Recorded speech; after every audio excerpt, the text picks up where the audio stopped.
Hi everyone, today we're going to talk a little bit about the ACDQ formula. What this essentially is nothing new, it's been around for a bit, but it helps you out. It lets you know how to construct a very beneficial formula when it comes to prompting, whether you're using Google Gemini, ChatGPT, or any sort of chatbot out there. So we're just going to break this down into a scenario, explain how this looks, go into one of our chatbots and see how it looks from the results that we get from it.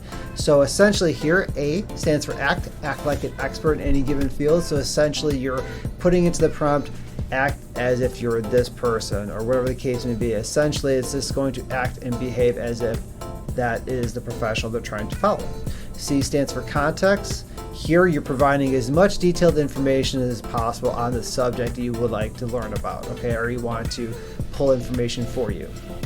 D stands for deep, think deeply. I know D should be first, but it's deeply. It's think deeply.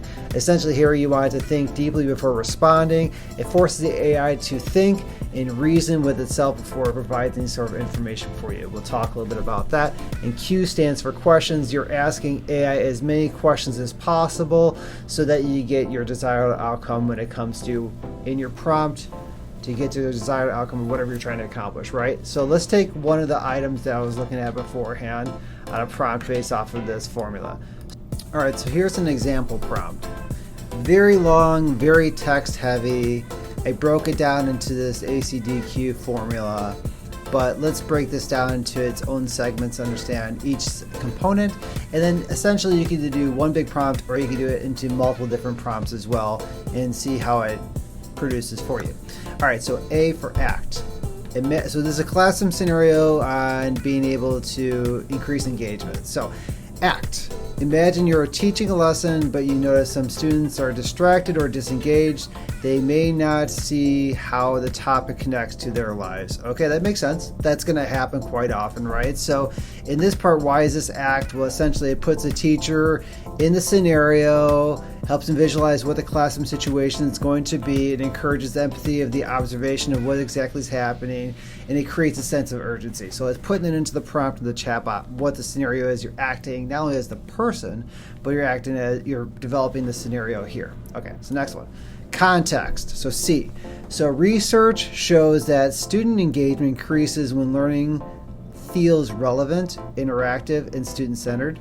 Strategies like hands-on activities, real-world connections, and student choice can make a big difference. Now, I could massage that however I want. I used AI to kind of create the scenario for this example, but essentially here is that you're just kind of giving the context of what you need to make this beneficial for you. So it's providing research-based insight. You can massage that however you want. It introduces best practices. So if you want different best practices, you could add that within here as well. That's going to help. And bridging the gap, helping the teacher understand the engagement matters and what influences it, right? So that's our context for this section. So let's go to the next one. Okay, so here we go. Think deeply. So think about a time when your students were highly engaged in a lesson and what made that moment successful. This is pretty sweet when it comes to thinking deeply.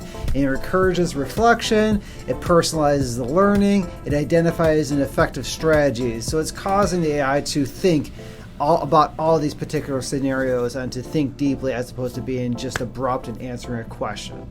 And last but not least, when it comes to questions, so in this one I said, what are 3 specific ways you can make your lessons more engaging and meaningful for your students? So this is our whole situation that we have here. So I took this entire thing and I utilized it in Gemini and School AI. I could do it in ChatGPT also for a third example, but you get the gist. So I took the entire prompt that we talked about, I dropped it into Gemini so it has the exact formula. It spit out some information for me to get the ball rolling when it comes down to getting some information based off of this exact prompt. So what made it successful? It's giving me those 3 different areas, right? Role playing, real world relevance, and student ownership. And then it also started breaking down lesson ideas and strategies to think about. Project-based learning with student choice. Real world problem solving scenarios that are in here based off of what I was just talking about. Incorporating technology and interactive activities that are here. Now keep in mind too, if these are duds, you just keep on prompting, you be very specific as well. That's where that context is there to make it extremely more important to ensure that you're getting the information that's needed. But we know that that exists. So this is actually really helpful to get some good guidance in exactly what you need. The more information, the better for you. Now, if I was using something like, say, School AI, and you know that in School AI we have assistants, so I use the co-teacher assistant to do the exact same thing. So now that I know that I did the exact same prompt, it busted it down to those 3 different areas and started giving me some ideas that are here, right?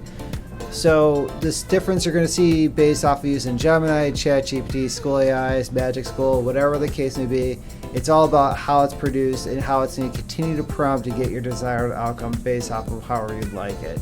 So it's always important to ensure that we are utilizing those different qualities, whether you're using Gemini, School AI, ChatGPT, or whatever, just to help you make it very beneficial to develop your prompts and to just tackle, like, instead of just being on your own when it comes to this prompting or basic, it seems like our basic Google prompting that we typically do nowadays, because you're just asking questions, you get information coming back, and we know that does work, and I fall into that trap too, which is essentially just doing like a Google search.